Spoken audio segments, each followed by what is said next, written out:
Nag-iisip po ba kayo mga bossing ko kung ano ang mga pinaka-powerful na pwede nating i-enter sa loob ng ating tahanan, na ating negosyo, upang sa ganoon lagi po tayong maging mapera or kaya araw-araw ang dating ng pera or tuloy-tuloy ang pasok ng swerte sa pera. May mga pagkakataon na parang patikim lang lagi ang pera. Ito po mga bossing ko, i-enter nyo ang dalawang perpektong sangkap na ito sa inyong puntahanan at sinisigurado po sa inyo mga bossing, bukod po sa inyong sipag at tiyaga at double time sa pagkayod at pananalig sa mahal na Panginoon, ay susundan kayo ng swerte. Ito po, mas dinamihan ko, mas lumevel up ang mga barya mga bossing.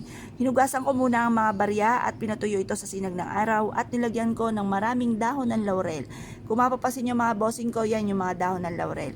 Proven po ito na napakaswerte. Ang gagawin nyo lamang mga bossing ko, pagsamasamahin nyo po ang sangkap na ito sa umaga ng mga 6:30 or kaya po alas 7. Matatapos sa ating mga pampaswerte hanggang alas 8 lang ng umaga ang pagbibilad. Pero syempre mga bossing, bago nyo po ito ibilad, magwi-wish ka muna. Sabihin nyo po sa pamamagitan nito, magtutuloy-tuloy ang pasok ng swerte, kailanman hindi na kayo mamumblema sa pera, lahat ng mga pangarap nyo matutupad, at kung naman yung mga hangarin nyo na magkaroon ng sariling bahay, magkaroon ng magagarang sasakyan, magkaroon ng negosyo na dito na yayaman, or kaya magkaroon ng maraming pera na yun naman ang lagi nating ninanais para mabili natin pangangailangan ng ating buong pamilya. Ngayon pa mga bossing, mag-wish ka na ng mula sa inyong buong puso at hayaan nyo siya na may takip habang binibilad sa sinag ng araw. Pagkatapos ng alas 8 ng umaga, takloban nyo na at i-shake-shake nyo po ito bago nyo siya i-enter sa loob ng inyong tahanan. Or kung nasa loob na ng inyong tahanan, i-shake-shake nyo po siya, magtatawag ito ng swerte. Pwede nyo po siyang ilagay sa center table, pwede sa likod ng pintuan ng main door, or kaya po sa ilalim ng inyong higaan. Wag lang sa center table dahil ito ay may pera.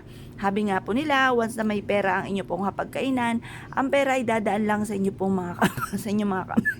Bawal po ito na ilagay sa hapagkainan dahil mabilis na uubos ang pera or napakailap ng swerte para kumita ng pera. Kaya mas mainam sa likod lang ito ng pintuan or kaya po sa may center table or kaya sa inyong altar or kaya sa ilalim ng inyong higaan. Pero the best ito sa ilalim ng higaan. Upang sa ganon, kasi ang bilog para mabilis gumulong ang magandang kapalaran, ang metal ay ito nga po yung ating barya. Yung metal ay mas maging fighter tayo sa hamon ng buhay, mas sige tayo na maka-attract ng swerte, mabilis na pag-asenso, mabilis na pagyaman bukod sa sipag at tiyaga. At ang dahon ng laurel, only wishes mga bossing.